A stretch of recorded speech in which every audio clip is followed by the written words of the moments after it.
Tuache Bwana ukatufunze kulingana na mapenzi yako. Roho Mtakatifu funulie iliyo yako ili Bwana tukayatendeshe. Maana tunaomba katika jina la Yesu Kristo. Amen. Amen. Amen.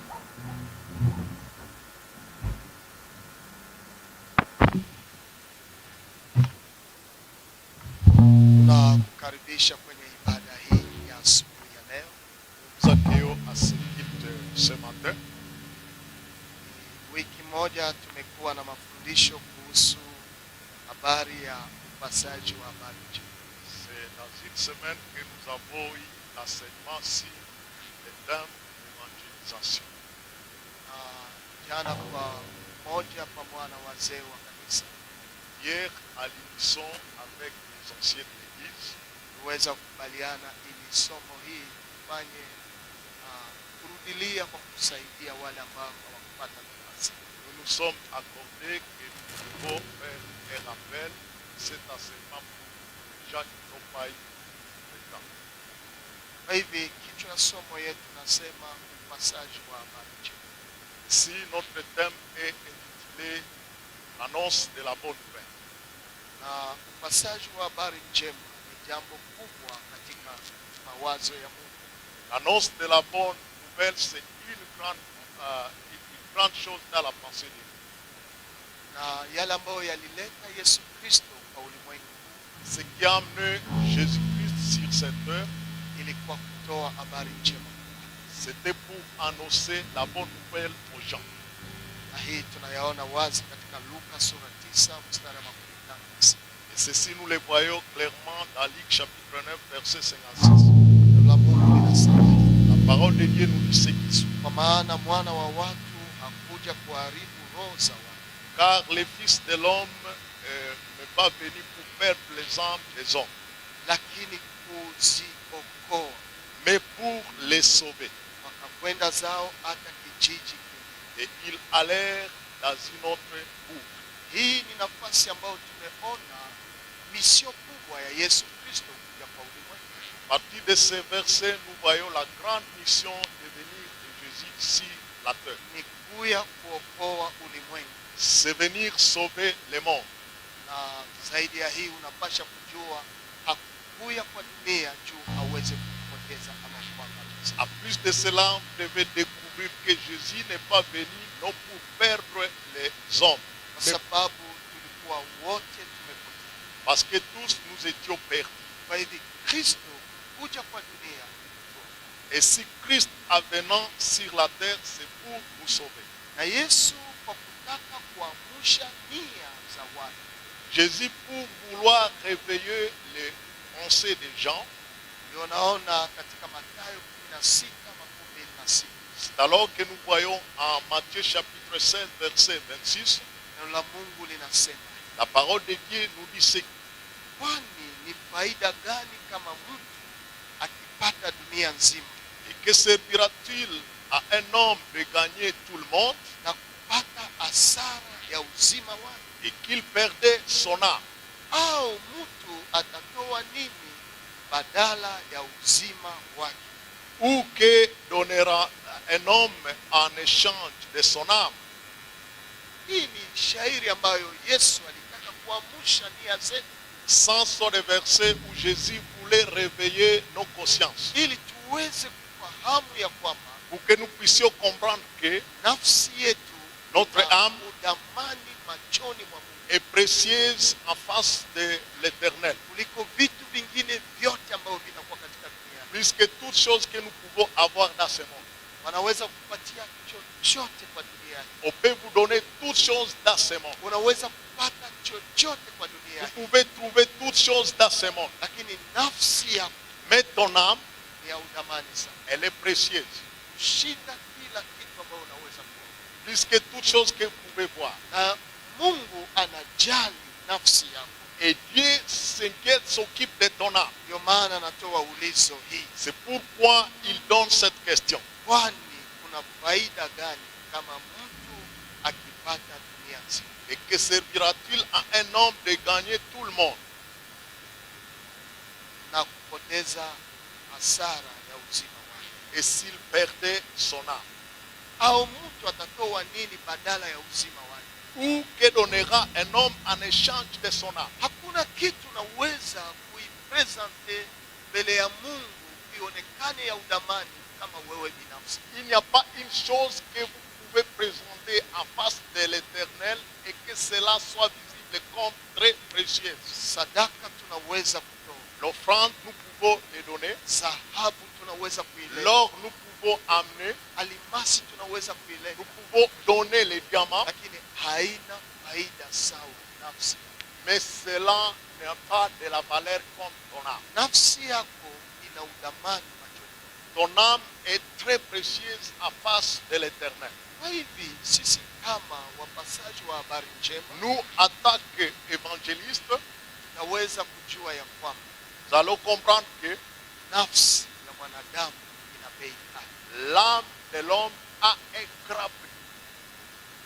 Mungu anapotuokoa Quand Dieu nous sauve, hatuite kukaa kanisa, il ne nous appelle pas à rester à l'église, lakini anatuita kwenda, mais il nous appelle à aller. na hii ni ndani ya jukumu ya Mathayo 28 verse ya Et 19. ceci, nous le voyons dans la mission qui se retrouve en Matthieu chapitre 28, verset 19, la partie A. Tunaitwa kwenda kwa mataifa, Nous sommes appelés à aller vers les nations. na mataifa hawa ni watu moja moja ambaye Mungu ameweka mbele yetu. Et les nations ici, ce sont les personnes que Dieu place devant nous. Tunaitwa kwenda kuwaleta nafsi zao kwa Kristo, Nous sommes appelés à aller en ramener leurs âmes à Christ. na tunaitwa kwenda kuwafanya kwa wanafunzi. Et nous sommes appelés à leur faire des disciples. Lakini jambo ambalo unahitaji kujua, Mais la chose que vous devez connaître, katika kanisa dans l'église, kuna huduma tano, il y a 5 ministères. na hizo huduma tano Et ces 5 ministères zinafanya kazi kwa pamoja, font le travail ensemble. zinafanya kazi kwa manufaa ya mwili wa Kristo. Font le travail pour l'intérêt du corps de Christ. Na hii tunayaona wazi katika Waefeso sura 4 Et ces ministères, nous les voyons clairement en Éphésiens chapitre 4, na mstari wake ni ile ya 11. verset 11. Naweza kusoma mpaka 16, Nous pouvons lire aussi jusqu'au 16e verset. lakini sisi tutasoma 11. Mais nous allons lire le 11e Kwa verset. sehemu ya 12 hadi 16 inakuonesha jinsi gani hizo huduma zinafanya kwa faida ya kanisa, À ya partir mwili du wa 12e Kristo. verset jusqu'au 16e, ce sont des versets qui montrent comment ces ministères travaillent dans l'Église. Ndani ya kanisa, verse 11 inasema hivi: Le verset 11 nous dit ce qui suit. naye alitoa wengine kuwa mitume, Il a donné les uns comme apôtres, na wengine kuwa manabii, les autres comme prophètes, na wengine kuwa wahubiri wa habari njema, les autres comme évangélistes, na wengine kuwa wachungaji na walimu. les autres comme pasteurs et docteurs. Hizo ndizo huduma tano tunayokutana ndani ya kanisa. Si nous avons 5 ministères que nous rencontrons dans l'Église, Ya kwanza le premier, mitume, apôtre, ya pili la deuxième, manabii, prophète, ya tatu troisième, wahubiri wa habari njema, les évangélistes, ya nne quatrième, wachungaji, les pasteurs, na ya tano cinquième, walimu. les docteurs. Lakini jua ya kwamba Mais sache que hata kama wanaanza na mitume, manabii, même si on commence par les apôtres, les prophètes, na wanaweka mhubiri wa habari njema kuna namba 3, et on met l'évangéliste à troisième position, ungelijua ya kwamba vous devez savoir que huduma ya kwanza kwa kanisa le premier ministère pour l'Église, ni evangelist. c'est l'évangéliste. Huduma wa upasaji wa habari njema Le ministère de l'annonce de la bonne nouvelle, ndio kifunguo wa kanisa. c'est la clé de l'Église. Hakuna mtume, nabii, mchungaji, mwalimu, Il n'y a pas un apôtre, un prophète, un pasteur, un docteur. hataweza fanya kazi yake kama hakuna mwinjilisti. Il ne saura pas faire son travail s'il n'y a pas un évangéliste. Anaifanya wakati ambapo kuna mwinjilisti. Il le fait quand il y a un évangéliste. Ni wakati mwinjilisti analeta nafsi kanisani. C'est au moment que l'évangéliste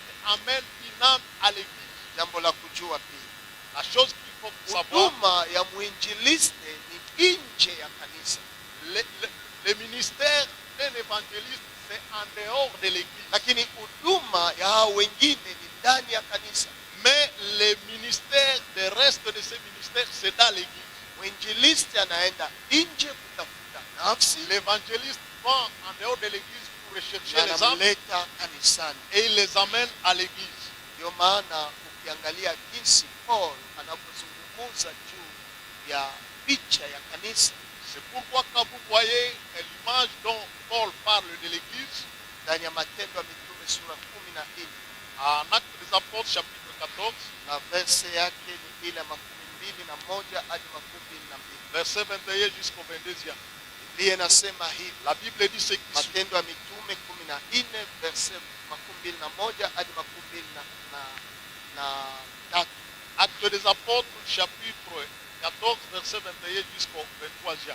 Hata walipokwisha kuhubiri habari njema katika mji ule Quand ils eurent évangélisé cette ville na kupata wanafunzi wengi, et fait un certain nombre de disciples, wakarudi mpaka Listra na Ikonia na Antiokia, ils retournèrent à Lystre, à Icône et à Antioche, wakisimamisha nafsi za wanafunzi na kuwaonya wakae katika imani, fortifiant l'esprit des disciples, les exhortant à persévérer dans la foi, na kuambia ya kama kwa mateso mengi imetupasa kuingia katika ufalme wa Mungu. et disant que c'est par beaucoup de tribulations qu'il faut entrer dans le royaume de Na Dieu. wakati walipokwisha kuwachagua wazee katika kila kanisa na kuomba pamoja na kufunga, wakawaweka katika mikono ya Mungu waliyemwamini. Haleluya. Car il y désignait les anciens dans chaque église, et après avoir prié et jeûné,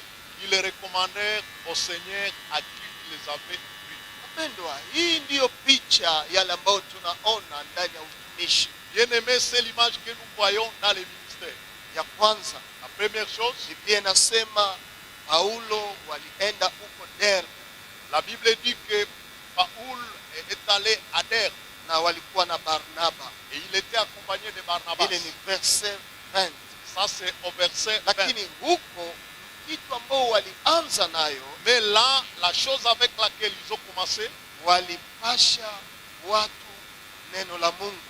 ils ont évangélisé la parole de Dieu aux gens. Biblia inasema walihubiri habari njema katika mji ule. La Bible dit ils eurent évangélisé cette ville-là. Kazi ya kwanza La première ili chose kanisa iwe pour qui est l'église, ni kuhubiri habari njema. c'est annoncer la bonne nouvelle. Na tunapohubiri habari Et en njema, annonçant la bonne nouvelle, mtu anageukia neno la Mungu, quelqu'un se tourne vers la parole de Dieu. ndipo anakuwa mwanafunzi. C'est alors qu'il devient disciple. Hakuna mwanafunzi Il n'y a pas un disciple kama hakusikia habari njema. s'il n'a pas attendu la bonne nouvelle.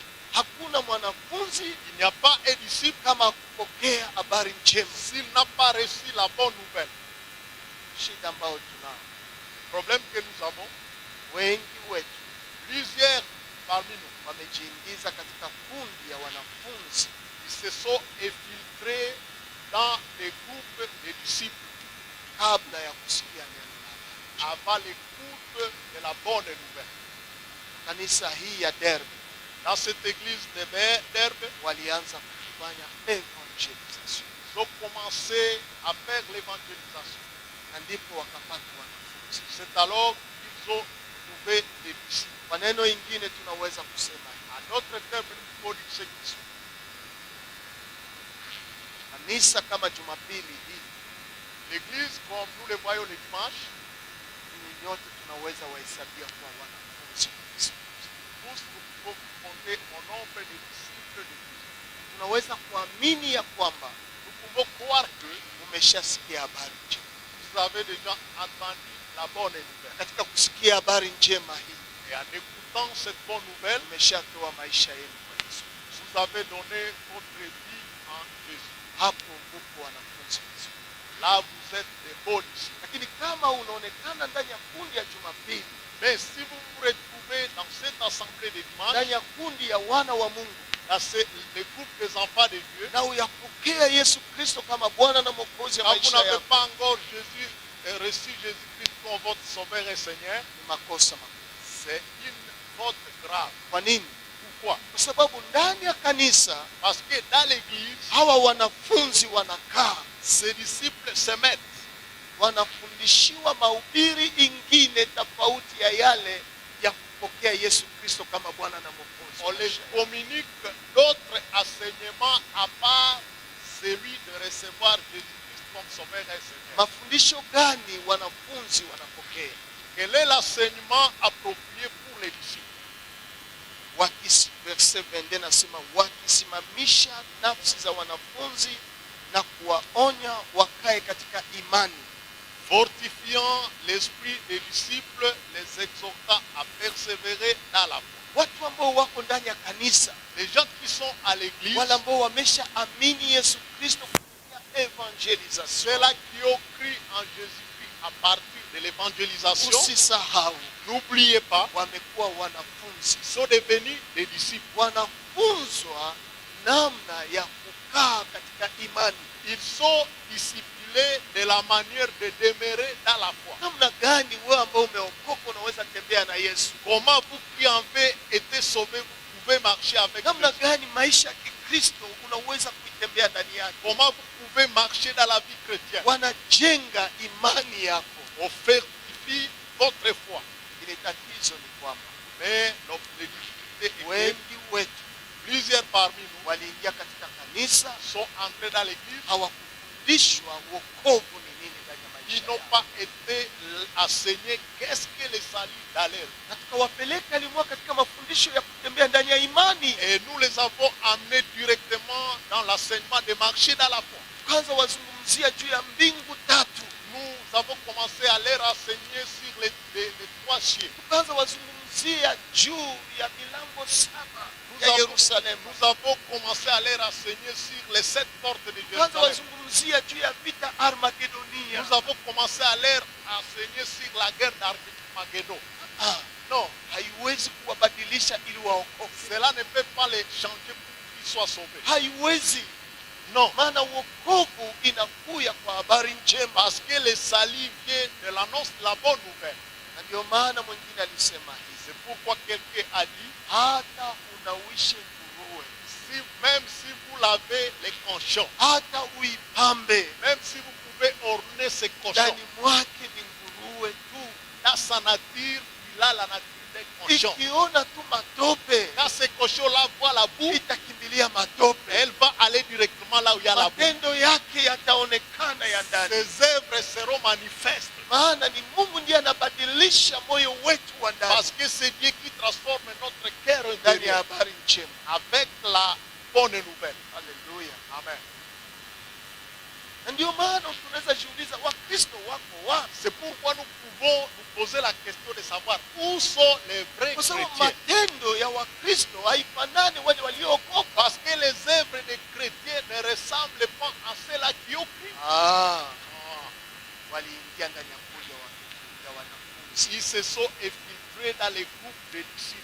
Mwalimu wa juma jana alisema Et notre enseignant du dimanche passé a dit, waliingia wakawa wanadini, ils se sont fait pénétrer à tant de religions. na hawayapokea Yesu ndani ya maisha. Mais ils n'ont jamais reçu Jésus-Christ dans leur vie. Hivi Paul anasema hivi, Et si Paul dit ce qui suit, kwanza walihubiri habari njema, premier lieu, ils ont annoncé la bonne nouvelle. wakapata wanafunzi, Ils ont eu des disciples. na alafu wakaanza wafundisha jinsi ya kukaa katika Ils ont imani. commencé à leur enseigner comment persévérer dans la foi. Mafundisho ya pili Le deuxième ambao enseignement tunafundisha kanisani que nous enseignons à l'église, ni kwamba wakawaambia ya kama kwa mateso mengi imetupasa kuingia katika ufalme wa Mungu. il leur a dit que c'est par beaucoup de tribulations qu'il faut entrer dans le royaume de Dieu. Hii ni mafundisho ya ndani ya kanisa. Ici, c'est l'enseignement de l'intérieur de l'église. Unawajenga juu ya kukaa ndani ya imani, Vous les affermissez de demeurer dans la foi, lakini unawafahamisha ya kwamba pia mateso iko sehemu mais yetu. vous les faites comprendre que la souffrance est une partie de notre vie. Kuokoka haivute mateso. Être sauvé ne fait pas disparaître la souffrance. Ambao waliambia Yesu hivi, Certains ont dit en Jésus, c'est que tumeacha vyote nous avons tout na abandonné tumekupata, et nous t'avons suivi. utatulipa nini? qu'est-ce que tu nous payeras? Yesu alisema nini? Qu'est-ce que Jésus leur avait dit? Mtapokea uzima wa milele, Vous allez recevoir la vie éternelle, lakini pamoja na mateso. mais avec la persécution. Haleluya! Amen. Mateso Persécution yanatutakasa, nous sanctifie, yanatuimarisha, nous affermit, ili tumtegemee Mungu, pour que nous puissions faire confiance à Dieu, ili macho yetu ya kuone Mungu. pour que nos yeux voient Ni Dieu. ndani ya mateso C'est dans la souffrance tunatosha ushuhuda nous donnons le ya témoignage ushindi wa Yesu de la Kristo. victoire de Jésus-Christ. Kristo hamtapata ushuhuda ya ushindi bila mateso. Les chrétiens ne vont pas trouver le témoignage de la victoire sans la souffrance. Hii ni mafundisho ya walioamini. Ceci, c'est un enseignement pour les gens qui ont Tayari wako wanafunzi ndani ya kanisa. les gens, ils sont disciples à l'église. Mtu akikwambia utaamini na utaona mateso, anakudanganya. Si quelqu'un te dit qu'il sera sauvé et tu ne vas plus souffrir, il te trompe. Anakudanganya. Il te trompe. Tunatembea na vyote viwili, Nous marchons avec les na deux vyote choses. vina faida kwa ufalme Et wa les Mungu. deux choses ici concourent pour le royaume. Saa ingine unajiuliza, Mungu, mbona umeniacha? À quelques moments, vous pouvez vous demander, Dieu, tu m'abandonnes. Na hii inakusukuma kujikokota karibu na Mungu. Et cela te pousse encore à vous attacher Ni davantage wakati auprès de Dieu. unapitia mateso makubwa. C'est quand Iza kesho ni hii, haiko juu, hauna pesa. et cette question n'est pas là parce que vous n'avez pas les cash. Unaweza kuwa na pesa, Vous pouvez avoir l'argent, unaweza kuwa na mavazi, vous pouvez avoir les habits, vous unaweza kuwa na nyumba nzuri, pouvez avoir une bonne lakini maison, ndani ya moyo wako mais dans ton cœur, unatoa machozi il y a des plaies. na uko Mkristo. Quand vous êtes chrétien, Usikatale Kristo. il ne faut pas nier Christ. Hii ni mafundisho ya walio hai, Ceci, c'est un enseignement pour ceux-là qui ont yanatuleta karibu na Mungu. nous amène auprès de Christ. Biblia inaongeza verse 23, nasema La Bible ajoute au verset 23, na wakati walipokwisha kuwachagua wale wazee katika kila et kanisa après avoir désigné les anciens dans chaque église, na kuomba pamoja na kufunga, après avoir prié et jeûné, wakawaweka katika mikono ya Mungu waliyemwamini. ils les recommandèrent entre les mains de Dieu à qui ils ont cru. Premier 1, Habari njema, la bonne nouvelle, evangelisation. l'évangélisation. Deuxième chose, tumekuwa wanafunzi Nous sommes devenus des disciples.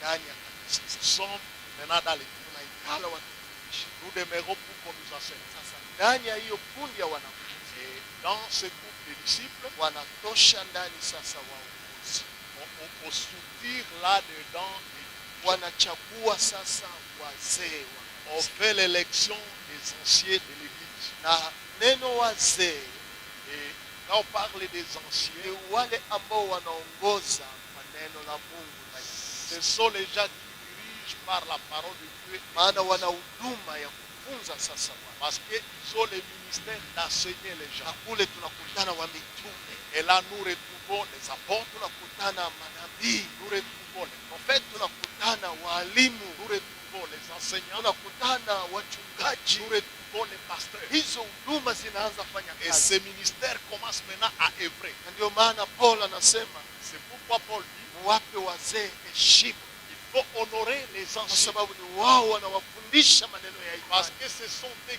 nous enseignent les choses qui concernent la foi. Haleluya! Amen. Na mzee wa kanisa Et l'acier de l'église, naye ni mwanafunzi, il est aussi disciple. na pasteur Les pasteurs, naye ni il est mwanafunzi, aussi disciple. na evangelist Et l'évangéliste, naye pia ni il est mwanafunzi. aussi disciple. Lakini tunaenda kuleta watu kwa Kristo, Mais nous allons amener les gens à Christ. basi mpendwa, Bien-aimés, mesaje gani tunapeleka ndani ya evangelisation? quel est le message que nous amenons pendant l'évangélisation? Wakorintho sura ya kwanza Et Corinthiens chapitre 15 chapitre 15, na verse yake ya kwanza hadi 4. verset 1er jusqu'au 4e. Hapa ndipo tunaona ujumbe gani tunapeleka kwa evangelisation. Ici, c'est là où nous voyons les contenus de l'évangile. Angalia verse ya kwanza, nasoma kwa usomi. Vous pouvez considérer les premiers versets Basi que nous ndugu lisons. zangu, ninawajulisha nyinyi habari njema Je vous rappelle, mes frères, l'évangile niliyowahubiri nyinyi, que je vous ai annoncé, niliyopokea vile vile, que j'avais reçu, katika hii munasimama. dans lequel vous avez persévéré. Umesikia ile verse ya kwanza? Est-ce que vous avez entendu, compris ce Paul premier verset? anazungumzia hawa watu ya kwamba aliwaletea habari njema. Paul dit en ces gens qui les amènent l'évangile. Na anashukuru jinsi waliweza kuyapokea. Et il remercie comment ils ont reçu cela.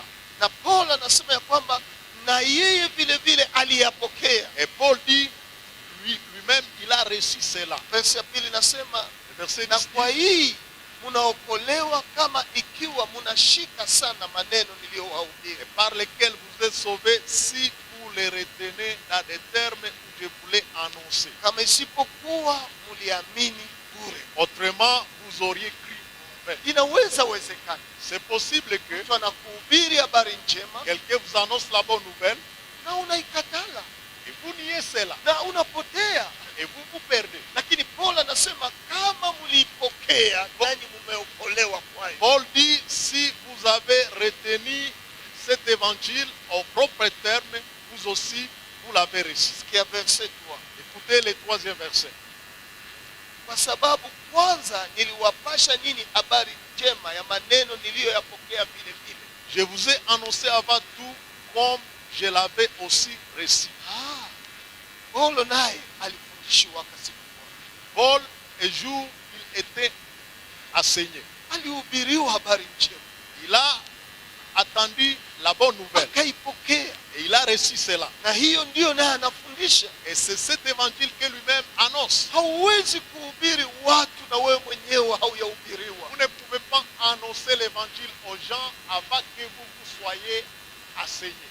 Kwanza wewe ufundishiwe habari njema. Vous devez d'abord être prêché par la bonne nouvelle. Na upokee hiyo habari Il njema. faut que vous receviez cela. Na alafu uigawie watu wengine. Et ensuite, vous pouvez partager avec les autres. Anahubiri nini? Qu'est-ce qu'il enseigne? Ya kwamba Kristo alikufa kwa sababu ya dhambi zetu. Que Christ est mort pour nos péchés, Kama maandiko yanavyosema. selon les Écritures. Ya pili, La deuxième chose, ya kama alizikwa il a été enseveli akafufuka siku ya tatu et il est ressuscité le kama troisième maandiko jour, yanavyosema. selon les Écritures. Habari njema ni nini? Quelle est la bonne nouvelle? Kufa kwa Yesu Kristo La mort de Jésus kwa sababu ya dhambi à zetu. cause de nos péchés. Dhambi Le péché, kitu kikubwa pana, c'est une grande chose ici. kwa sababu Biblia inasema Parce que la Bible dit ce qui dhambi zetu zimetutenga, nos péchés nous séparent. na hii ni ndani ya Isaya 55 verse. Et si c'est dans Isaïe 59, verset 2. Paulo anahubiri ya kwamba Kristo alikufa kwa ajili ya dhambi zetu. Paul annonce que Christ est mort à cause de nos péchés. Matokeo ya dhambi La conséquence des péchés, ni kututenga na Mungu. c'est nous séparer. Matokeo ya dhambi La conséquence du ni péché, kupungukiwa na utukufu. c'est être privé de la gloire. Waroma sura 3 mstari wa 23 Romains chapitre 3, verset 20. inatuelezea wazi ya kwamba Il montre clairement que wote wamefanya dhambi tous ont péché, na kupungukiwa na utukufu. sont privés de la gloire. Hii ndiyo Kristo alikufa juu ya dhambi zetu. C'est à cause de ceci que Christ est mort pour nos péchés. Na Paulo anaonyesha ya kwamba dhambi Paul montre que le péché, mshahara wake ni mauti. son salaire, c'est la mort. Ni mauti. C'est la mort. Hakuna uzima. Il n'y a pas de vie. Kwa sababu sisi tumehesabiwa kufa juu ya dhambi. Parce que nous avons été comptés parmi les morts en cause Na du péché. ninakusihi kwa upendo wa Yesu Et je Kristo, vais vous supplier par l'amour de Christ, ukiwa nyumbani quand vous serez à la maison, soma Waroma sura 3 yote, lis Romains chapitre 3. uisome polepole, Il faut lire cela quand même. itakuonesha jinsi gani Ce chapitre va vous montrer que tuliingia katika upotevu. nous sommes entrés dans Na la Biblia inasema séparation. hakuna hata mwenye haki hata La mmoja. Bible dit qu'il n'y a point de juste, pas Na même un hii seul. ni kwanza wa Roma sura 3 verse ya 10. Et ici, c'est à partir de Romains chapitre Kwamba 3, verset 10. hakuna mwenye haki hata mmoja. Il n'y a aucun qui est juste. Lakini ukiangalia verse 11, Mais si nous voyons le verset 11, Biblia inasema ya kwamba la Bible dit que hakuna hata yule ambaye anakuwa na akili. nul n'est intelligent. Haiko. Il n'y a pas. Akili gani wanazungumzia pale? Quelle est l'intelligence dont on Ya parle ici? kumtafuta Mungu. C'est l'intelligence de chercher Dieu. Ni verse 11 nasema Ça, c'est hivi. le verset 11. Verse 12 nasema Le verset 12 nous dit, wote wametoka kwa njia ya Mungu.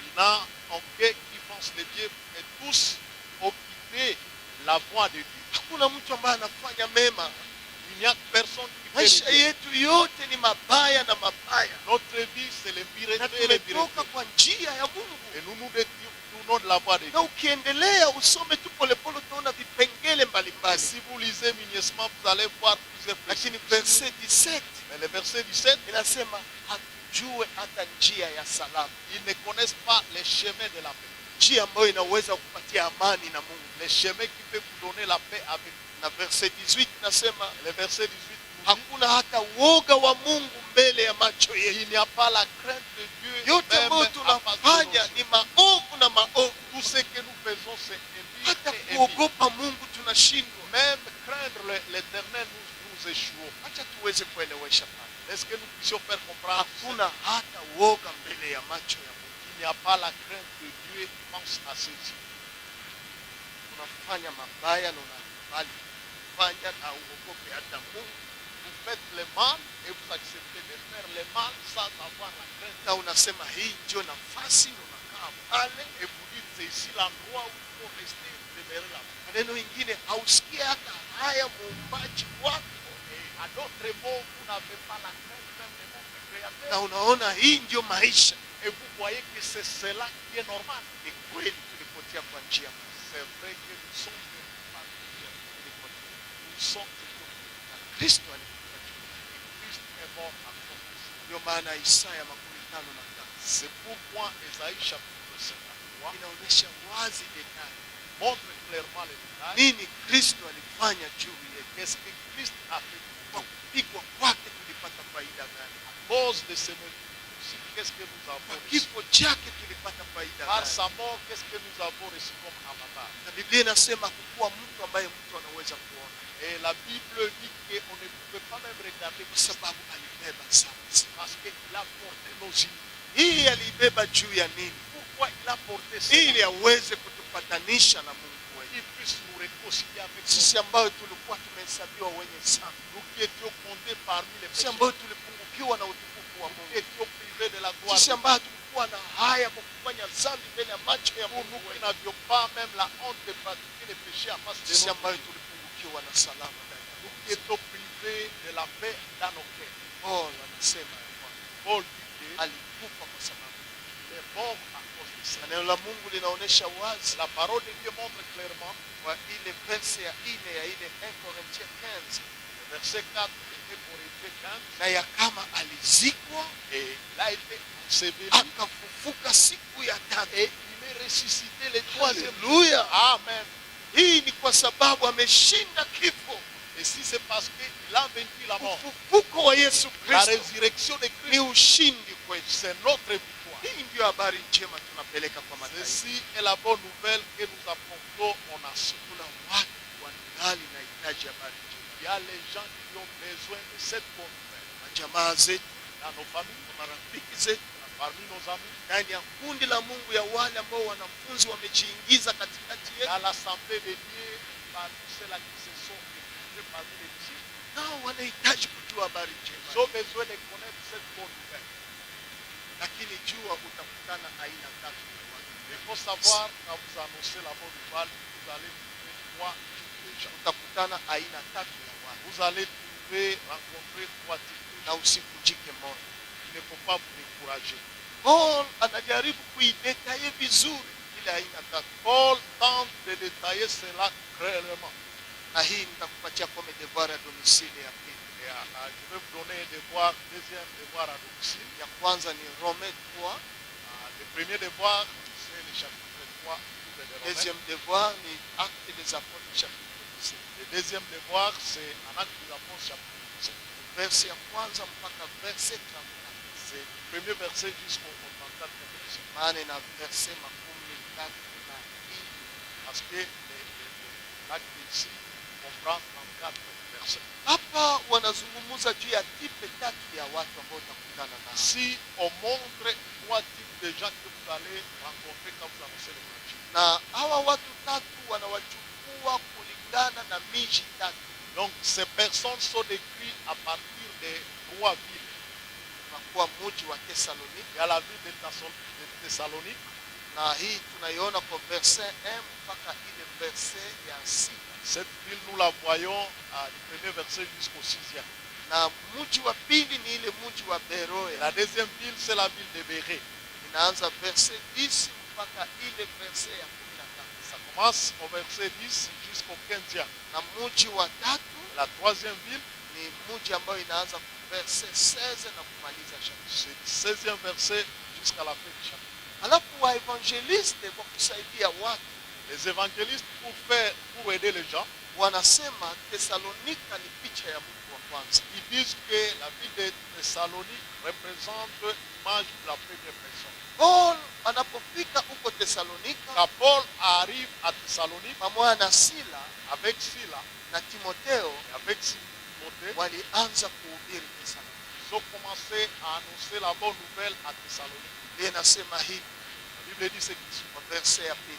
Verset 2. Na Paulo kama ilivyokuwa desturi yake akaingia kwao, Paul y entra selon sa coutume. akasumulia nao maneno ya maandiko kwa sabato tatu. Pendant 3 sabbats, il discuta avec eux les Écritures. Akawafunulia na kuwaelezea ya kuwa imepasa Kristo kuteswa na kufufuka kutoka wafu, Expliquant et établissant que le Christ devait souffrir et ressusciter des morts. akawaambia, huyu Yesu ninayewahubiri ninyi habari zake ndiye Kristo. Disait-il, c'est Jésus que je vous annonce, celui qui est le Christ. Haleluya. Amen. Hakukuwa na ingine ujumbe, Il n'y avait pas un autre message. ilikuwa kufa C'était la mort na ufufuo, et la résurrection. lakini aliifanya kwa sabato. Et il a fait cela pendant le sabbat. Alifundisha kwa sabato mara tatu, Il est entré 3 fois au kwa sabbat. sababu metode ya Paulo ndani ya Parce evangelization que la méthode qu'utilisait Paul pendant alitumia l'évangélisation, metode mbili. il a utilisé des méthodes. Ya kwanza ilikuwa deba, La première méthode, c'était le débat. ya pili ilikuwa exposition. La deuxième méthode, c'était l'exposition. Na wakati anafanya deba nao, Et quand il fait le débat avec eux, anaifanya kulingana na maandiko. il le fait selon les Écritures.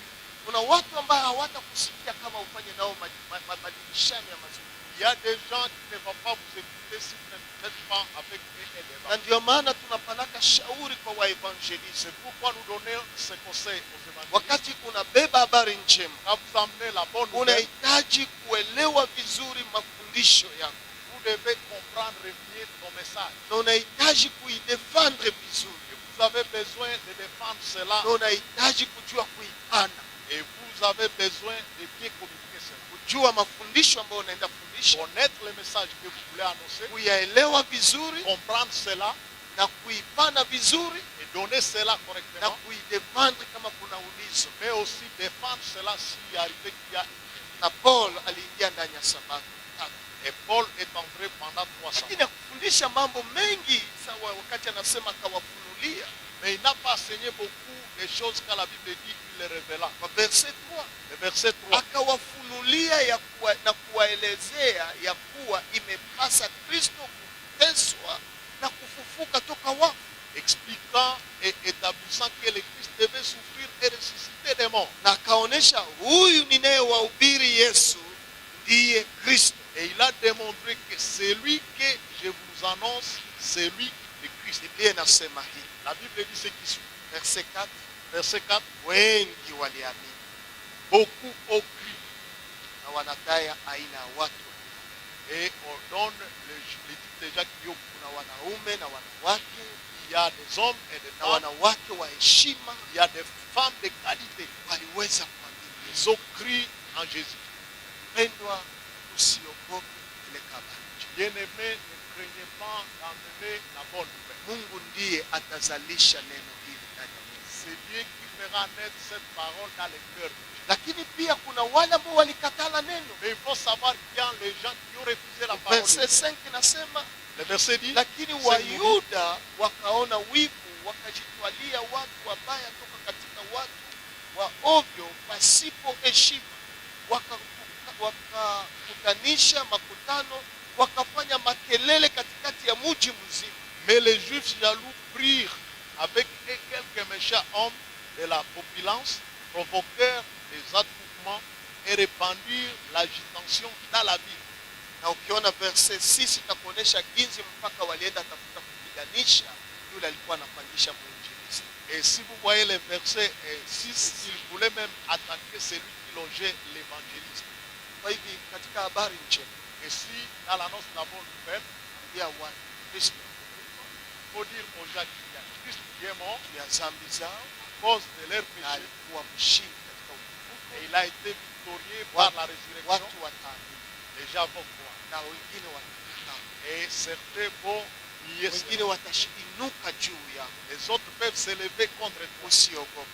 Ne craignez pas. Aina ya pili ya watu La deuxième catégorie de ni gens, wale watu wa Berea. ce sont les gens des Béreux. Biblia inawaeleza wazi kwa verse 11. La Bible parle d'eux clairement au verset 11. Watu hawa walikuwa wema kuliko wale wa Thessalonika, Ces gens-là avaient des sentiments plus nobles que ceux de kwa Thessalonique. sababu walipokea neno kwa nia iliyokuwa tayari kabisa. Parce qu'ils reçurent la parole avec beaucoup d'empressement. Wakatafuta maandiko kila siku kujua hakika ya maneno Et yale. ils les examinaient chaque jour les Écritures pour voir ce qu'on leur disait était exact. Hii ni aina ya pili ya watu, Ici, c'est la deuxième catégorie des gens. ni watu ambao wako tayari kupokea mbegu ya habari Ce njema. sont les gens qui sont prêts à recevoir Wako la semence wengi de la bonne sana. nouvelle.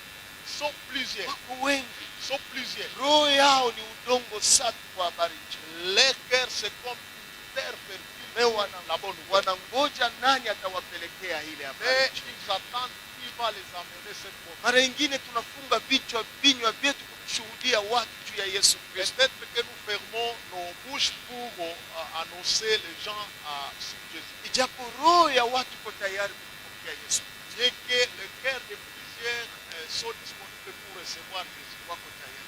Ils sont prêts. Na wengine wanaweza puuzi.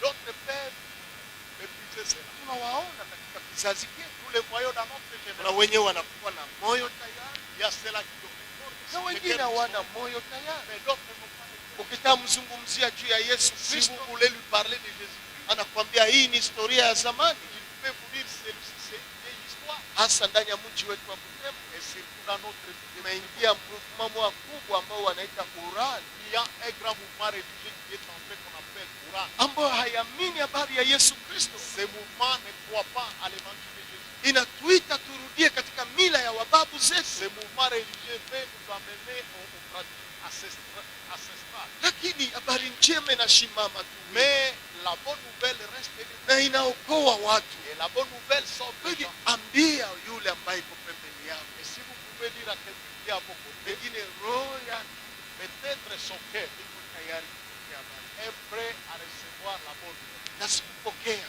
Et ce n'est pas seulement recevoir. anataka pia kujua maandiko, Il peut aussi connaître les saintes écritures. anataka kujua inasema nini, Il peut connaître que disent les anajaa saintes na écritures. kiu. Il a soif. Twende tu. Il faut aller leur annoncer Kwa ça. hivyo kukutana mtu ambaye anapuuzi habari njema, Si vous trouvez quelqu'un qui méprise la bonne nouvelle, usikate tamaa. il ne faut pas vous décourager. Mwingine atasema haleluya, L'autre, il va dire gloire au mwingine Seigneur. ataona utukufu ya habari. L'autre, il va voir la gloire de l'évangile. Sehemu ya tatu ya mwisho, La troisième catégorie de gens, ndio sehemu ya mwisho, c'est le dernier type. ni watu wa Atene. Ce sont les Athéniens. Hao watu wa Atene ndio watu, Qui sont ces Athéniens? ni watu ambao Ce sont des gens, hizi Biblia inavyozungumza juu ya comme la Bible parle à leur sujet, kwanza walikuwa watu, c'était extrêmement riche. na ile ni verse 22. Et là, nous les retrouvons au 22e verset. Paulo alisimama katikati ya Areopago akasema, Paul, se tenant à l'aéropage, et hiyo Areopage ni kama kwa altari kwenye kanisa, kanisa wa Anglikana, kuna wako kwenye mtu akisimama anahubiri akiwa yeye kwenye altari kati ya altari. l'aéropage, c'est quelque chose comme une chaire là où c'est quelque chose. Alafu akaanza kusema, C'est alors qu'il a commencé nyinyi à parler. watu wa Atene, Vous les gens d'Athènes, katika maneno yote ninaona ya kuwa nyinyi ni watu wa kutafuta sana mambo ya dini. dans toutes choses, je vois que vous cherchez les choses de de la religion. Kuhubiri wanadini haiko rahisi, Annoncer la bonne nouvelle aux religieux, ce n'est pas chose facile. kwa sababu tayari wanajua maneno mengi, Parce que déjà, ils connaissent beaucoup de choses. wanapenda dini. Ils aiment la religion.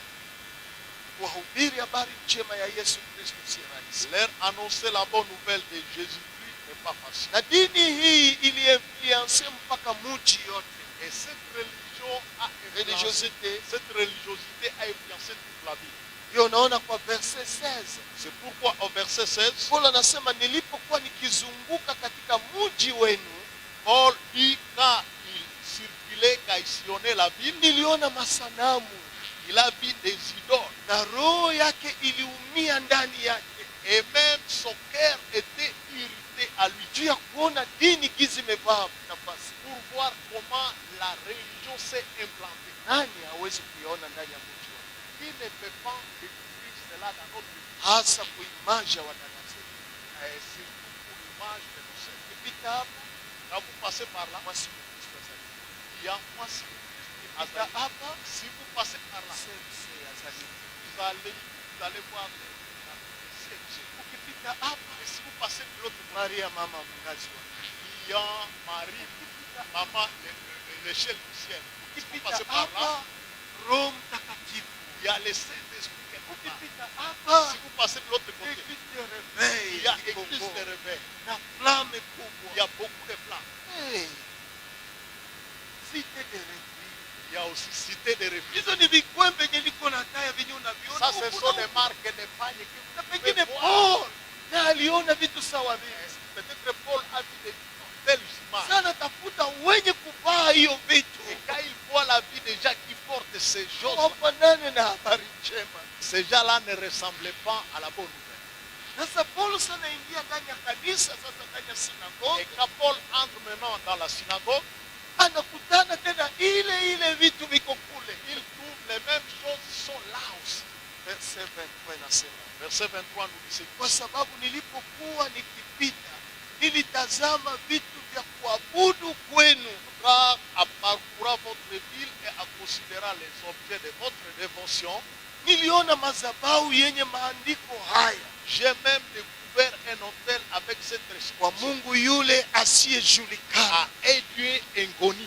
Basi yule mnayemwabudu pasipo kumjua ndiye mimi ninawahubiri ninyi habari Ce zake. que vous Haleluya. vénérez sans les connaître, c'est ce que je vous annonce. Paul alianza mahubiri yake kwa Atene, Paul a commencé son enseignement en Athènes. ama kwa mtu mwenye ko religieux. Ou pour la personne qui est religieuse, Ukitaka kuanza si kumuhubiri, vous voulez annoncer l'évangile à cette personne, mwanzie kwa matendo ya kanisa haki. il faut les commencer par les pratiques de sa religion. Utakuwa amesikia raha, Et il sera content. unaanza muonesha jinsi kanisa lake liko, Vous commencez à lui montrer comment est sa religion. sa religion, sa religion, hapana kanisa, sa Ouais. communauté. Oui, sa Tuseme leo communauté. sa Oui, on communauté. peut dire ça. Leo ni communauté. C'est mieux, c'est la communauté. Communauté. Unaanza Ouais. muelezea jinsi communauté yake Vous iko, pouvez lui montrer comment est sa communauté. na unaanza kumzungumzia, Et vous pouvez lui parler, anasikia furaha. vous pouvez sentir de la Na joie. Paul alianza kwa hiyo Et methode. c'est là que Paul a commencé par ça. Iko gizi unaweza zungumza juu ya sexe. C'est comme vous pouvez parler. Unaanza kueleza, Vous commencez à parler. hii horobe ndio alianza kufundisha. C'est Orobikia. Na kisha unafundisha na unamwelezea. Vous en trouvez des problèmes. Na mwisho Et à unamgeuza. la fin, maintenant, vous les transformez. Ndio Paul akasema hivi, Et Paul dit ce qui suit. ninawaletea Mungu yule msimcha, Je vous annonce Dieu que vous connaissez. ambaye mnaabudu C'est lui que vous adorez. na mumjue. Vous ne le connaissez pas. Mais huyu Mungu, Mais c'est Dieu. verse 24, Verset ni 24. Mungu ambaye aliumba vitu vyote.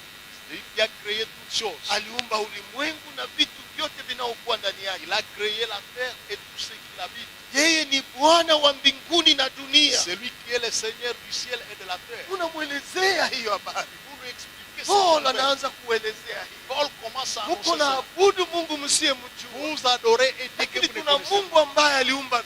Mais vyote. nous avons un Dieu qui a créé toutes choses. Lakini sikia, huyu Mungu Mais écoute ce Dieu. akae katika hekalu iliyojengwa na mikono ya Ce watu. Dieu n'habite point dans des ensemble fait des maisons. Hiyo polyglossa mnakaa katika Mungu aliyejenga nyumba. Oui, Polyglossa, ça vous demeurez dans un Dieu qui a bâti ces maisons ici. Lakini ule Mungu hakai katika hii nyumba. Mais ce Dieu ne demeure pas dans ces bâtiments. Anakaa ndani mwetu. Il demeure en nous. Hakai ndani ya vikwembe. Il ne demeure pas dans les habillements. Hakai ndani ya sapuli. Il ne demeure pas dans des chapelets. Hakai ndani ya ile maassociation. Il ne demeure pas dans les associations. Anakaa ndani mwetu. Il demeure en nous. Vile Paul anasema kwa kuhubiri C'est wanadamu. comme ça que Paul annonce en enseignant, en prêchant les religieux. Na unawaonesha faida ya ule Mungu ambaye tunapata ndani Et yake. vous devez montrer les valeurs, les avantages que nous pouvons assurer. Faida gani tunapata kwa huyo Mungu? Quel est l'avantage que nous pouvons assurer? Verset 28 nasema hivi. Verset 28. Kwa maana ndani yake Car à lui, tunaishi, nous avons la vie. tunakwenda, Nous mouvons. tuna uhai wetu. Et nous existons. Haleluya. Amen. Kwa huyu Mungu ambaye msiyemjua. À ce Dieu que vous ne connaissez pas, Kama ndani mwako muna uhai, si à toi il n'y a pas la vie, ni kusema huyakutana na huyo Mungu. cela signifie que vous n'avez pas rencontré ce Ndani Dieu. ndani ya masanamu, ndani ya dini. Vous êtes encore dans l'idolâtrie, dans la Kama ndani religion. mwako hamuna maisha, Si à vous il n'y a pas un maana mouvement, tunaishi ndani yake. parce que nous vivons à lui. Kama huna tumaini, Et si vous n'avez pas wewe l'espérance, ni mbali. vous vous êtes éloigné. Na kwa mwisho Paulo anasema Et à fait Paul dit, usimwache kama uyamleta kutubu. il ne faut pas laisser cette personne avant de l'amener à la repentance. Verset 30. Le verset 30. Wakati huu wa ujinga Mungu hakuiangalia.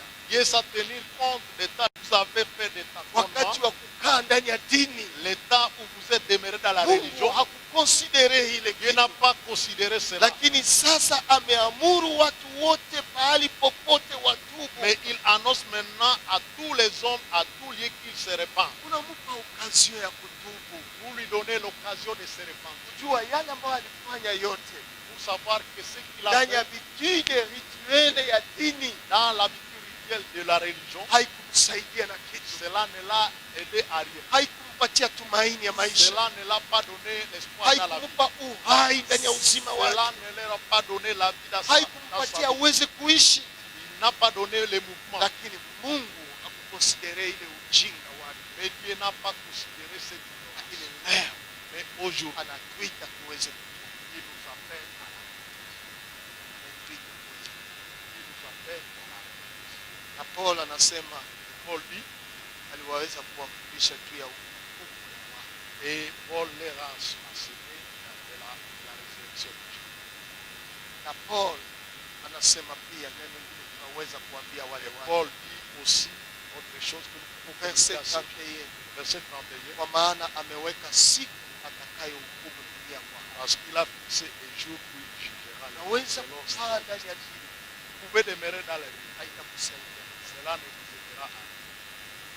Usipotubu Si vous ne vous répandez na kupokea amani et recevoir la bonne nouvelle, c'est une bénédiction na hukumu, ayant un jugement qui kwa est sababu kuna siku Mungu parce qu'il y a un jour où Dieu va juger. Biblia inasema kwa verset 34, La Bible dit au verset 34, lakini watu wengi walimfuata. quelques-uns néanmoins s'attachèrent à lui. Biblia inasema quelques-uns kwa Kiingereza. Si la version dit quelques-uns, Ndio na Swahili nasema lakini watu wengine walimfuata. la Bible dit quelques-uns l'ont suivi. Wakati Ils ont crié. inaweza wezekana Cela peut être possible que, hata kwa wanadini même pour les religieux, waweze kuamini. ils puissent croire. Usiogope. Il ne faut pas craindre d'annoncer la bonne nouvelle. Mwelezee naye. Il faut de prêcher la bonne nouvelle. Tutakuwa wale ambao wataamini, Il y a ceux-là qui vont croire, tutakuwa wenye wataamini. il y a ceux-là qui vont. Kwa mwisho, Enfin, nini unaweza kuanza nayo katika mahubiri juu? Tutaenda ubiri wa avec quoi commencer en annonçant la bonne nouvelle?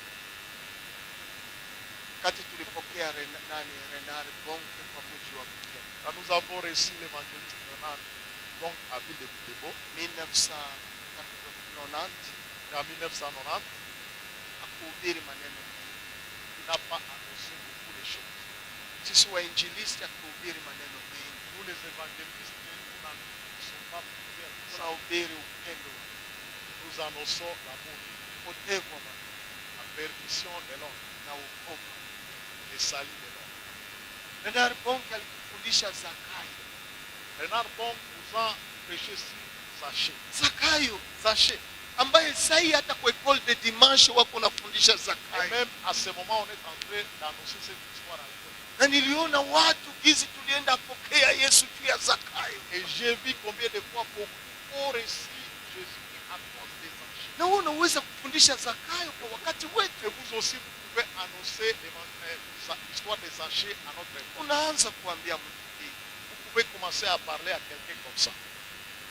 Pendwa, nipenda kabla tuachane nizungumzie habari ya mtu mmoja anayekujali. Bien-aimés, avant que nous puissions nous séparer de vous, parler de quelqu'un qui s'occupe. Mwingine ni mgeni wako nyumbani kwako. Peut-être vous faites de votre visite. Alishakula, Venez de manger, umesha kumsimulia maneno ya biashara. vous venez de parler des choses de Hata business tunamwambia mimi nataka kukwambia.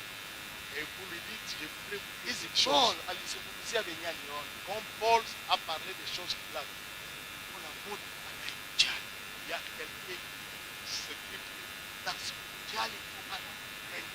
Et ce n'est pas seulement s'occuper de vous. Na zaidi ya hiyo anakujua. Et à cause de cela, Na anakujua hata kwa jina letu. et il nous connaît par nos noms. Hata kama sisi hatujui, yeye anatujua. Même si nous ne les connaissons pas, lui, Hata kama sisi tunawaza hatujali, lakini yeye anatujali. mais nous, même si nous pensons qu'ils ne s'occupent pas de nous-mêmes, ils s'occupent. Kuna mtu mmoja Il y a une situation walimwita Zakayo kwa wakati wa zamani. qu'on nommait Zaché à l'époque. Alipenda kukutana na huyu Bwana, Il a voulu rencontrer ce Seigneur. na historia inasema ya kwamba L'histoire nous dit alikuwa mtu mfupi, qu'il était de courte taille. akakutana na mabasi ya watu wengi, Il a rencontré la foule comme un obstacle. akajitahidi kupanda juu ya mti. Il s'est démené pour monter sur les sycomores. Lakini sikia, Mais écoute, huyo mtu ambaye anatujali l'homme qui s'occupe de nous, alipokuwa akipita et quand il passait, na alipofika pale et quand il est arrivé là-bas, akamwona, il a vu, akamwita. il a bleu. Hakumuona tu Il ne l'a pas vu juu seulement anamjali, parce que anajua jina il lake, connaît son nom. akamwita. Il l'a appelé. Hayo Sachez, shuka juu ya hii. descends ici comment. Na Zakayo anaposhuka, Et quand Sachez descend, Biblia inasema nini? la Bible dit, Hakumwachia, il ne l'a pas laissé à l'étape de descendre. akamtangazia upendo, Il a annoncé l'amour. akamkumbatia. Il l'a embrassé. Hasa Il l'a touché. baada ya Et kumpapasa, après l'avoir touché, neno la Mungu linasema ya la kwamba Bible dit ce qui suit. akamwambia, Il a dit, leo ni kwenda. aujourd'hui je vais chez Vitu ambavyo Zakayo hakuwazia, les choses auxquelles Sachez ne passe pas. Mungu anakujali. Dieu, le Seigneur s'intéresse à vous. Haijalishe hali yenye uko unapitia, Qu'importe la situation que vous iko na kuona il te voit. na anajua jina lako. Elle connaît. Anaweza kukuita, Il peut t'appeler. anaweza kuonesha upendo Il peut mkubwa, te montrer son grand na amour. zaidi ya yote atapenda Et à akae plus na de wewe. cela, il peut demeurer. Anapenda akae.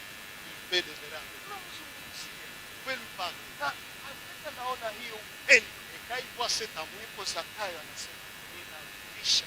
c'est alors que Zaché a dit, j'ai remis toutes choses. Kwa mwisho na Et après, sisi tunaweza omba huyu mtu ambaye anakujali. est-ce que nous pouvons prier avec la personne là qui s'intéresse à nous?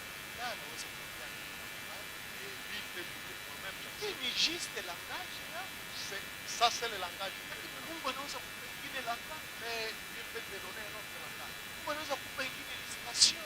Dieu peut te donner une autre Tuna inspiration. Mungu ambaye anasikiaka sauti yetu. Nous avons été qui écoute notre voix. Pale kunazungumza na rafiki yako, Là, vous êtes en train de parler avec quelqu'un. unaweza kumwita, Vous pouvez l'appeler. anaweza kusikia. Mais Ya kwanza la première chose, mwite, unapomwita et à la place, atakukaribisha. il passe à vous. Nyuma atakuuliza, Après, il va vous poser. est-ce que vous faites kitu? Ni Bartholomayo. Celui-ci, c'est Baptiste. Mwana wa Daudi, Et fils de David, unirehemu. aie pitié de moi. Akasikia, Et il a écouté. Et akamgeukia. il s'est tourné vers Nataka nifanye. et me dit que je fasse caca. Je voudrais voir. Tuna Yesu ambaye Nous avons un Jésus, un personne. naona uweza Yesu. Tout ce qui peut avoir. Yaani naamini Yesu. Que Dieu, Nilipenda tuachane nikupatie experience ya Yesu. je vous, avant que nous séparons, Nimeona furaha ndani ya Yesu. J'ai vu la joie dans la vie. Amekuwa hivi ndani ya maisha Il yako. a été ceci. Ametenda hivi ndani ya maisha Il a yako. fait ceci. Kuna wakati ilikuwa machozi, Il y a des moments où c'était lakini pénible. alifanya hivi kwa maisha Mais yako, il a fait cela. na umeona Et wazi. vous avez vu. Unaweza ita huyu Yesu, Est-ce que nous pouvons appeler mwingine ndiye anaweza kuwa jibu ya maisha yako. peut-être que c'est vous qui faites la réponse. Unaweza ona mtu anafikiria, Commencez tu à comprendre. anabeba mizigo, Parce qu'il a déparé. amekutana na mtu ambaye amefanya experience Parce na Yesu. qu'il a rencontré quelqu'un qui a une Roho expérience. Mtakatifu anaanza kufanya Le kazi, Saint-Esprit commence à faire son na mwisho anaweza Et après, il anapokea Yesu. Kristo. Kwa mwisho Après, usisikie haya kumwita kwa kanisa, il faut avoir unamwambia kweli, mimi nimesaidia. moi je suis là. Basi unaweza pia tumashi tuombe pamoja na kanisa. Est-ce que vous pouvez venir dimanche? Siogope kumwambia kuye. Il No, ne faut pas toi. mara ngapi wanawainvitia kuja kwenye restaurant fulani? Combien de fois il y a des gens qui sont invités à aller au restaurant? Mara ngapi wanawainvitia kwa manyumba zao? Combien de fois vous êtes à l'air? Mara ngapi na wao huwezi kuinvitia mtu kwa nyumba ya baba yako? Combien de fois vous ne pouvez pas aussi Unamwambia tumashi na vous pouvez dire dimanche? na kama unaona ni wa mbali sana, Et si vous voyez qu'il est éloigné de là où vous êtes, anaikala kule Katwa, il demeure là à 4 fois, unaweza kuangalia kwa makanisa yetu pale. vous pouvez l'orienter dans les églises qui sont. Mimi ninawaza Moi je hii pense que dimashi c'est dimanche. unaweza kwenda kusikiliza neno la Mungu. Vous pouvez aller écouter la parole. Kuna sebaki pale, Il y a ce pas, kuna semse il pale, y a ce kuna seba pale, il y a ce na kuna sebeka il y a pale. ce décalage. Ni wewe unaweza chagua. C'est vous qui pouvez choisir. Na mimi kwangu binafsi Mais chez moi personnellement, ningependa uende kusema, j'ai voulu que vous puissiez aller à wanaweza kukusaidia sana. Juu usitume mtu kwenye ambapo hujui wanafundisha Il nini. ne faut pas envoyer quelqu'un là où les savants ne savent pas quoi on enseigne. Ulizo yangu ikuko mwii kabisa. Que vous êtes assis. Umeshaifundisha mtu, unamwambia experience yako